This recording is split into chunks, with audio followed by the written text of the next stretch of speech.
기업체에서 신입사원 뽑을 때요, 이마가 좁은 사람을 잘 안 뽑습니다.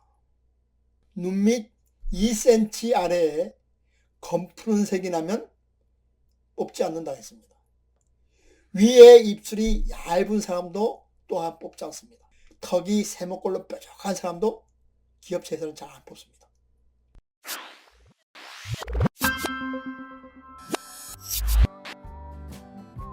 안녕하세요. 고전의 한수 범태범태부입니다. 오늘 고전의 한수는요, 관상 보는 노하우 전격적으로 공개합니다. 이런 주제를 가지고 말씀을 드려보겠습니다. 삼성그룹 초대 회장 이병철 회장은요, 창업할 때부터 인재 제의를 경영철학으로 삼았습니다. 이병철 회장은요, 1957년 우리나라에서 최초로 공채를 시작했습니다. 그 이후 돌아가실 때까지 단 한 번도 빠지지 않고 직접 면접에 참가해서 직원을 채용한 것으로 유명합니다. 이 밖에도 많은 굴지의 기업들이요, 중요한 자리에는 관상을 보고 직원을 채용하는 경향이 있습니다. 저도 개인적으로 면접관으로 국내의 많은 굴지의 기업체에서 면접을 많이 보러 다녔습니다.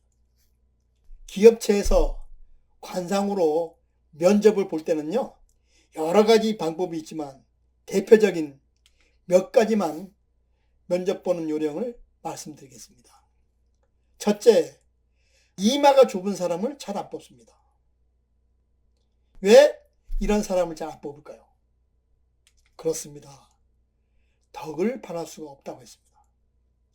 옛말에요, 이마는 말을 달릴 정도로 넓어야 폭력이 있고 덕이 있다고 했습니다. 둘째는요, 눈 밑 2cm 아래에 검푸른 색이 나면 뽑지 않는다 했습니다. 왜 이런 사람을 뽑지 않을까요? 눈 밑에 검거나 푸른 색이 나면요, 치명적인 질병이 있어서 오래 살지 못한다 그랬습니다. 우리가 흔히 이야기하는 다크서클이라는 개념하고는 좀 틀립니다. 다크서클은 눈 밑에 지방이나 색소가 침착되어서요, 거무스름하게 그늘져 보이는 그런 현상입니다. 이 다크서클은요, 일시적으로 기가 차한 것으로 시간이 지나면 풀리므로 크게 문제가 되지 않습니다. 문제는 눈 바로 밑에 항상 검푸른 색이 나타나서 없어지지 않는 것이 문제입니다. 여러분, 저승사자가 저승에서 이승으로 올 때 어떤 색깔의 옷을 입고 옵니까? 그렇습니다. 검은색의 옷을 입고 옵니다. 그러면 상갓집 상주는 어떤 색깔의 옷을 입습니까? 마찬가지로 검은색 옷을 입습니다. 주역의 음양오행에서요, 검은색은 죽음을 상징합니다. 이 지구상의 모든 생명체는요, 죽음에 이르면 검게 변합니다. 또한 참고로 음양오행에서는요, 흰색을 생명을 죽이고 억제하는 그런 역할을 한다 그랬습니다. 예를 들어서 의사가 입는 가운도 하얀색입니다. 소독약의 색깔도 하얀색입니다. 그리고 여름의 푸르름을 초토화시키는 겨울에 내리는 눈도 하얀색입니다.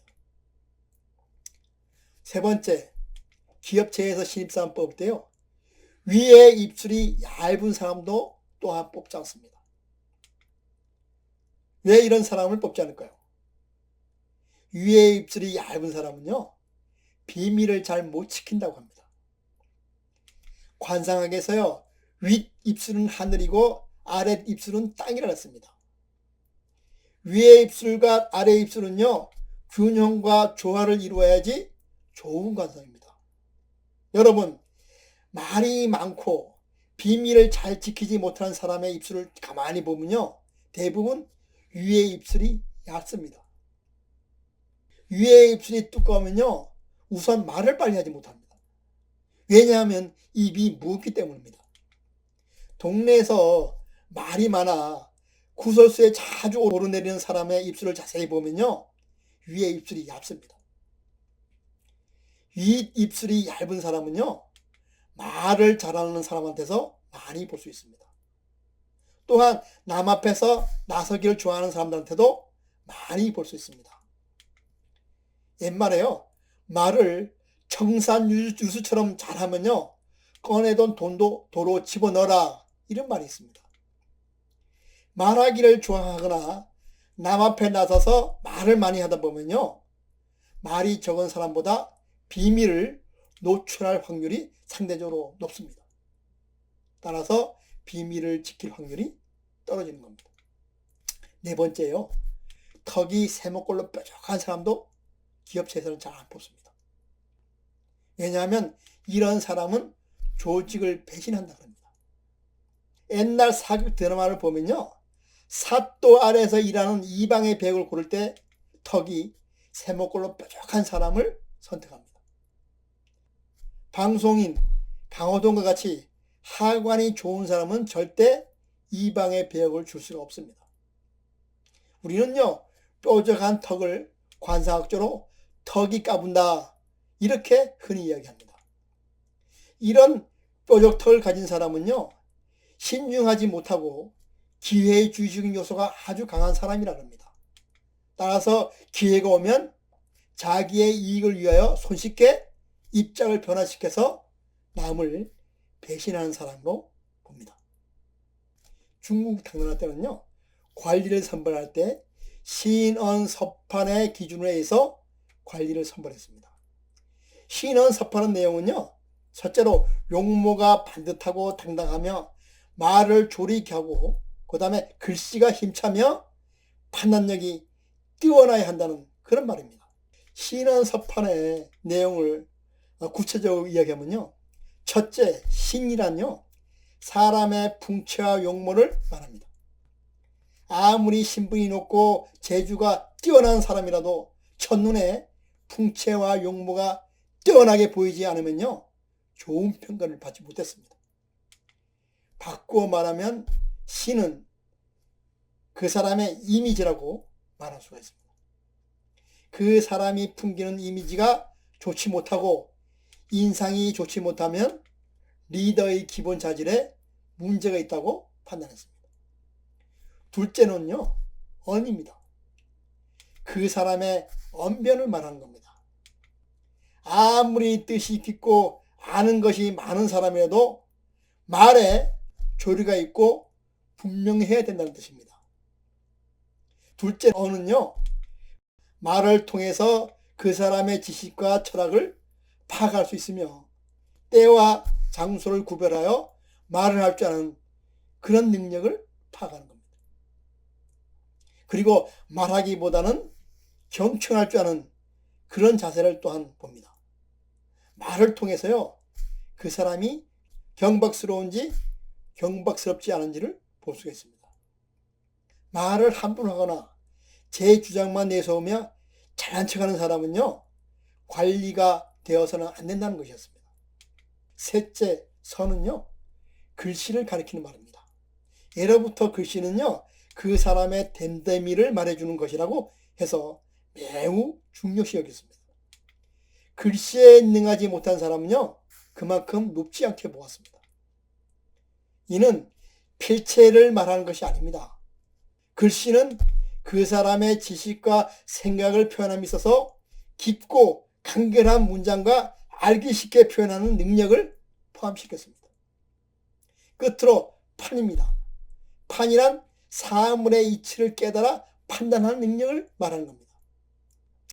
판단력은요, 수많은 정보를 빠르게 분석해서 예측하고 최적의 판단을 할 수 있는 능력을 말하는 겁니다. 시대의 흐름을 정확히 읽고 미래를 보는 통찰력이 있어야 한다는 뜻입니다. 이런 신언서판은요, 고도의 철학적인 의미가 아닙니다.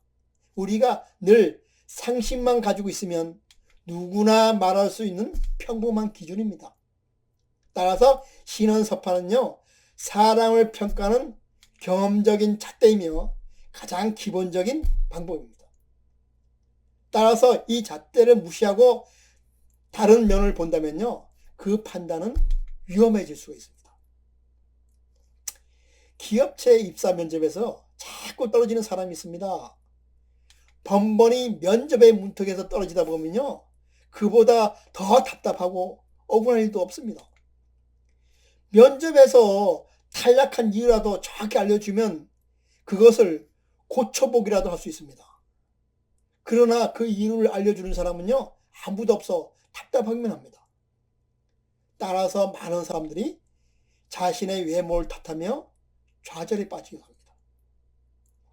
관상학에서요, 좋은 관상을 찾으려고 하는 자는 하수고, 스스로 보완하여 좋은 관상을 만들어가는 사람을 진정한 고수라고 했습니다.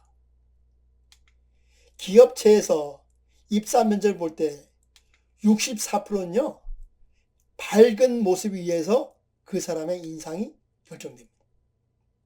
밝은 모습을 보여주기 위해서는 간단합니다. 입꼬리를 올리고 미간을 펴서 웃는 얼굴을 하면 됩니다.